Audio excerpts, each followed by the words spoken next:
workmen had hiked up to Shane's accident site and were picking up what was salvageable of the trucks.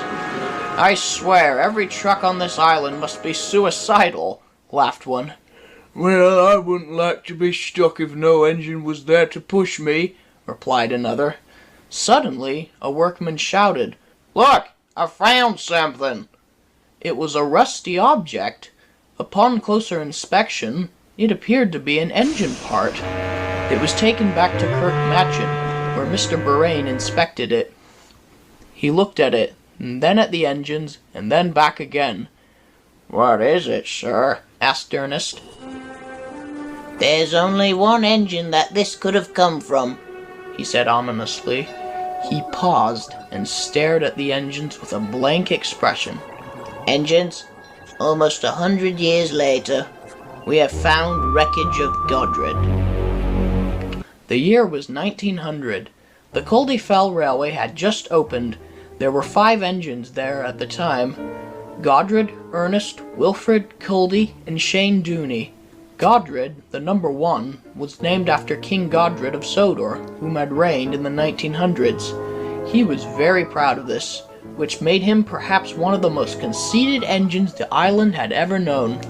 He was extremely reckless, often coming down the mountain at a tremendous speed. The other engines warned him, but he never listened. Eventually, his arrogance got the better of him. In July of 1900, shortly after the railway had opened, Godred was coming down the top slope, being reckless as usual, when he suddenly derailed and rolled down the mountain. Miraculously, the coach stayed on the rails and the crew had jumped out.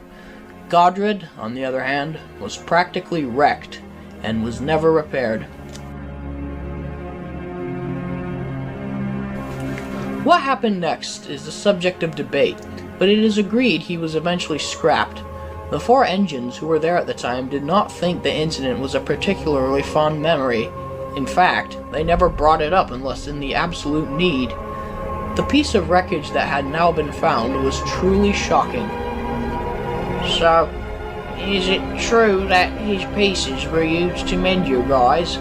asked Niles feebly. "No," replied Ernest. "Here's the thing, Niles. He was in pieces when he was brought back." "Oh dear," shuddered Wilfred. "Don't remind me of that." "What do you think we should do with it?" said Eric. "I think we should place it in the back of the shed, as a memory of our number 1, who tragically fell 98 years ago." And so they did. Placed above it was a plaque saying, "In memory of number 1, Godred, 1895 to 1900. The news soon spread quickly, and the next day reporters were already visiting the railway, taking pictures and notes. One reporter took pictures of all the engines. He was just about to leave, and was looking through the pictures on his camera, when he suddenly noticed something. He went over to Mr. Buraine. "Excuse me, sir, I think you better have a look at this." Mr. Buraine glanced at the photo, and immediately his eyes widened. "What the devil is that?" he said. There, on the side of the picture next to Eric, appeared to be an outline of another engine, but it was so faint it was hard to tell who it was. The picture soon went into the news and media. Everyone was very confused. I think what must have happened is another engine whizzed by while the picture was being taken, and because it was so fast, it wasn't fully developed in the photograph, said Culdee. "Maybe," said Mr. Buraine. "I mean, normally I'd say he tampered with the photo with an editing program, but he discovered it right on his camera. I don't recall anyone puffing around the yard when it was being taken, though." "It must have been a ghost," shivered Eric. "Rubbish," retorted Patrick. "There's no such thing." "There's no evidence to prove that they don't exist," said Wilfred. "Yet there's no scientific evidence to prove that they do exist," laughed Shane Dooney. But even so, the engines all felt very uneasy. The next day, Wilfred stopped at Devil's Back Station on his way up to the summit. He saw another engine rolling down the steep line in the distance. "I wonder who that could be," he muttered to himself as he relaxed in the warm sunlight. "Oh," replied his driver. "Up there, that engine—" Wilfred suddenly realized that the engine had gone. It was nowhere to be seen. What's it? I swear, I just saw an engine up there. Where did it go? He was very confused. You must have been seeing things, said the driver. The last train ahead of us has already passed by. Wilfred, who didn't know what to think, started his journey to the summit. It was a fairly calm day. There was wind, but it was light and gentle. But Wilfred couldn't stop thinking about what he had seen earlier. Then suddenly, there was a loud crashing noise. Wilfred and his crew were startled, and they slammed on the brakes. "What was that?" the driver cried. He checked Wilfred first, then ran over to the ledge and peered over. But there was nothing there. "Was that an explosion?" shouted the guard. No, said Wilfred. It's nothing with me, that's for sure. The crew checked all over the train to see if anything had happened, but everything was in perfect order. Everyone was very surprised and puzzled. So was Mr. Borain when he was told. There are some strange things going on right now, he declared. I heard a train approaching the crossing this morning, but nothing came. The engines, too, were very bemused. After the day's work was done, they talked about the events in the shed. "Something's not right," protested Coldy. "Isn't it obvious?" replied Alaric. "There's some paranormal activity going around." There was a long silence. "The last time that word was used," said Ernest feebly, "was in 1950, on July 6, 50 years from Godred's accident. A group of hikers claimed to have seen an engine derail and roll down the mountain.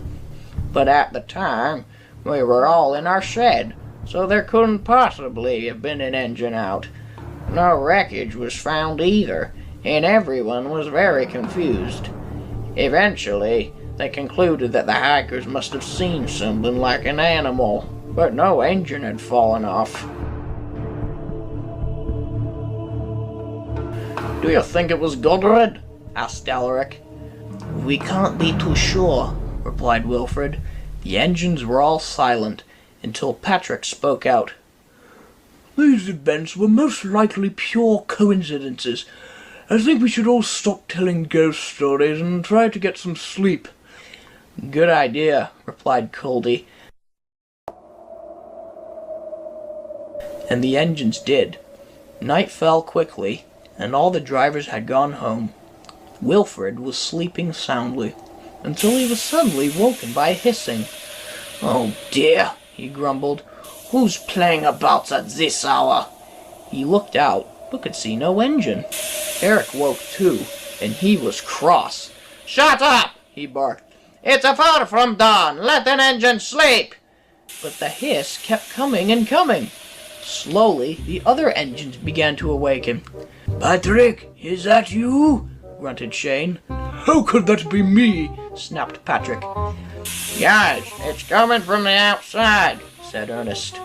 "Well," replied Alaric, "when whoever that is comes back in, I'll show him a thing or two." Alaric, quivered Wilfred. how could it be one of us if all 8 of us are in the shed? There was a long silence. The engines all stared at each other in worry. "Maybe it's a standard gauge engine," said Niles. "Of course! Duh!" said Coldy. The engines were all relieved, until Ernest spoke. "From all my years here, there has never been an engine running at this time of night. There just aren't any services past midnight on the Bill Godred branch." Wilfred was about to reply when they heard puffing noises. They got louder and louder and louder. "All right, what's going on?" yelled a voice. The engines jumped.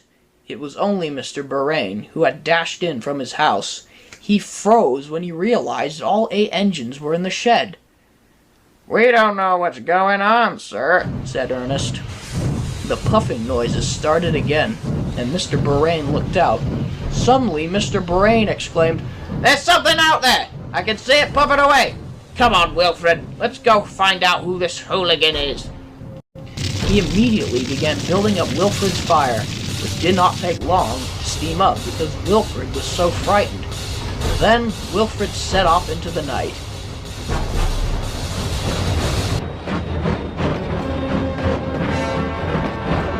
now see a plume of smoke in the distance. I think it's Godred, cried Wilfred. I'm not gonna let Godred lurk around this railway, roared Mr. Brain. Full steam ahead! Then they approached a crossing. The object seemed to suddenly screech to a halt, barely avoiding an accident. There, grumbling as usual, was George the Steamroller. Idiots! He grumbled. Mr. Borain felt foolish. Oh dear, I am sorry, He chuckled. Our fault. Said George's driver. Didn't give a whistle. We were doing some road work at night because it would interfere with the traffic during the day. The gas-powered roller broke down, so they had to borrow us. Sorry about that.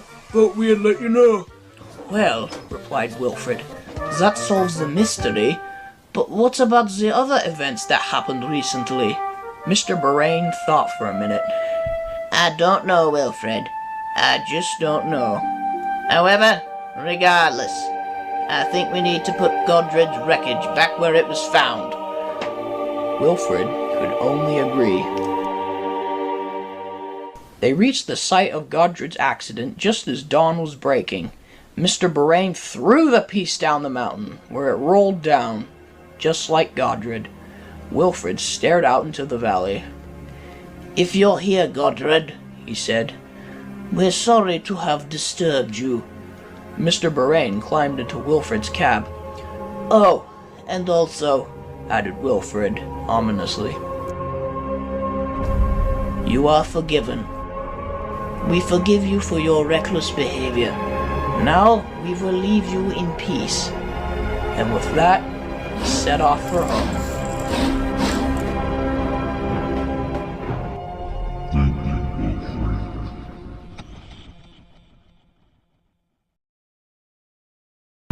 After that, there were no other reports of strange activity.